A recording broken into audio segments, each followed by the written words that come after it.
100 matches.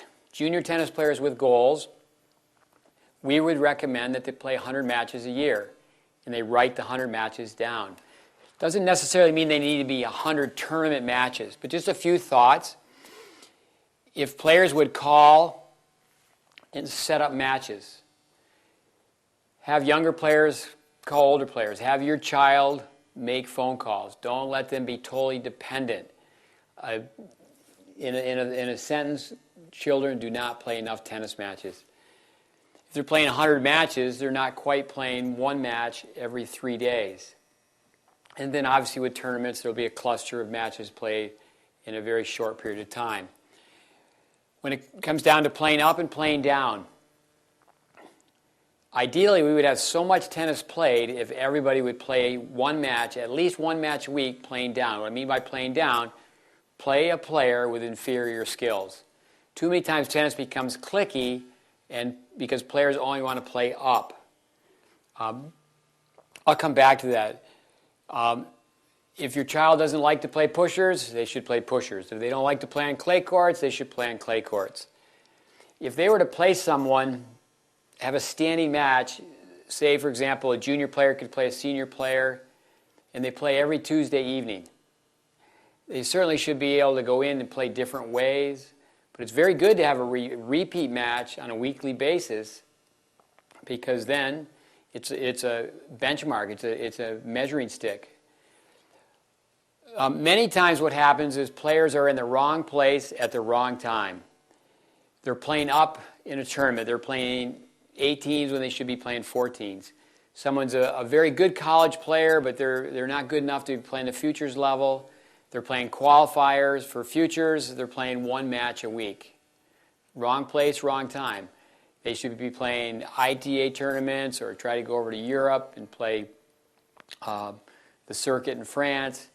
But again, you don't want to have a player be in the wrong place at the wrong time. You want to have matches be competitive.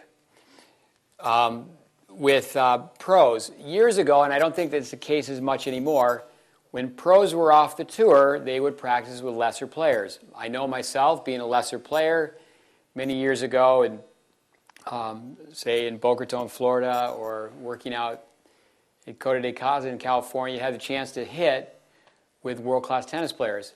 And world-class tennis players can really relax and work on things when they're not under the pressure of playing another world-class tennis player. So again, you can benefit by playing down.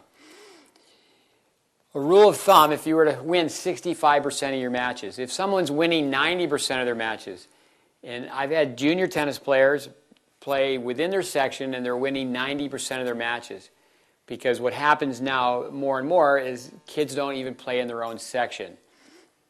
They're not playing sectional tournaments. They'll try to play level twos here in the U.S., level two nationals, or kids who should play a percentage of USTA matches, a healthy percentage, are jumping ship and they're playing ITF tournaments when they're really not ready.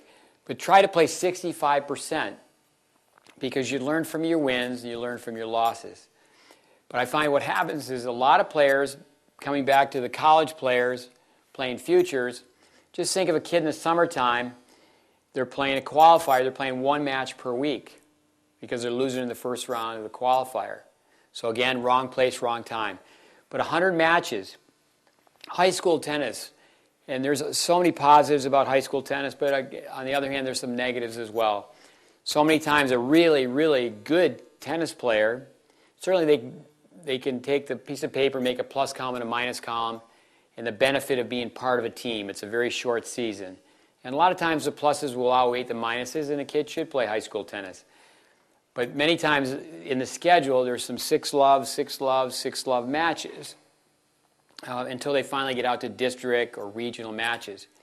But when they play those 6-love matches, are they working on taking a second serve and coming in? Are they serving volleying?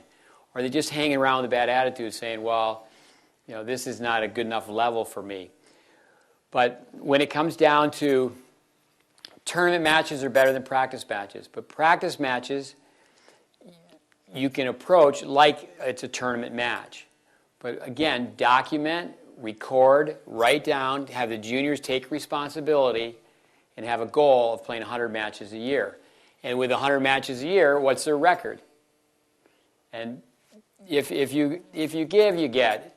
And if all of a sudden a kid is going out of their way to play once a week, twice a week with a lesser player, they're working on things, it'll come back to them where better players will play with them. But anyway, I hope that helps you out.